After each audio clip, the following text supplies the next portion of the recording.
So how many hours of sleep do you get every night? Minimum 5 hours. Yeah, I've been to mental hospital a few times because I didn't sleep and I didn't eat. I overslept and I missed my exams. None of me or my friends get much sleep. It's like, I'm really tired. Why is our nation so sleep deprived? Hi, I'm Edo, an ambitious, goofy, and self-assured individual. I work as a content creator, writer, and model, and every day I live my best life by taking care of my hygiene, making sure I'm well fed, and I don't go to bed until I've had my dose of entertainment for the day. Day in, day out, rinse and repeat. I don't really have time for sleep. That's fine, because sleep is for the weak, right?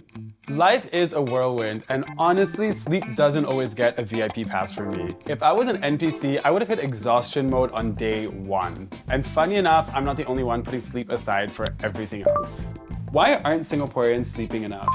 According to Sleep Seeker, Singapore ranks as the most fatigued nation in the world, with a fatigue score of 7.2 out of 10. In a survey by YouGov, only 1 in 4 people in Singapore have an ideal sleep cycle of 7 hours or more. Most get 6 to 7 hours of sleep a night. Why is our nation so sleep deprived? I'm curious to know what other Singaporeans think. 4 hours sleep a day. 4 to 6 hours. I usually get 7 at least. 5 hours it's a good day.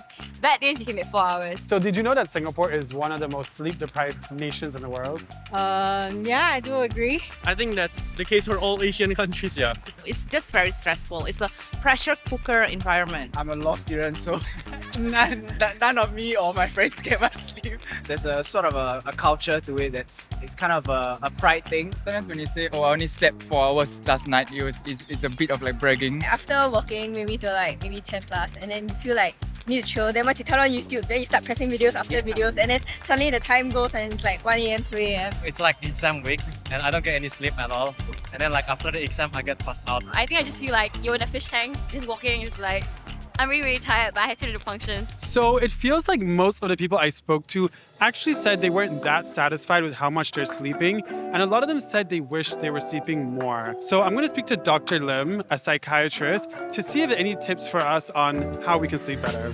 In our society, everybody is really competitive. Everyone is working hard and they have that impression that they really have to work very hard. And when they get home, right, there's this thing called the revenge bedtime procrastination. So they're trying their best to squeeze even more time to get their leisure in. So why is it actually important for us to get a healthy amount of sleep every night? Sleep is very essential for our body to maintain a healthy immune system. I think a lot of people have this idea, right, you can catch up on your sleep, but actually it's not true. Or maybe you can feel a little bit better if you sleep a little bit more on the weekends. But you also have to be careful because what you're doing is that you're destroying your circadian rhythm and you may not be able to sleep as easily thereafter. So what advice would you give us to help us manage our sleep better? You want to have a very nice and cool environment to sleep and remove all the devices that you have in your room so that it doesn't distract you from your sleep. And lastly, I think importantly in the morning, try to have good exercises. Heeding Dr. Lim's advice has been quite easy so far, except the remove electronic distractions before bed part, because I'm quite glued to my phone.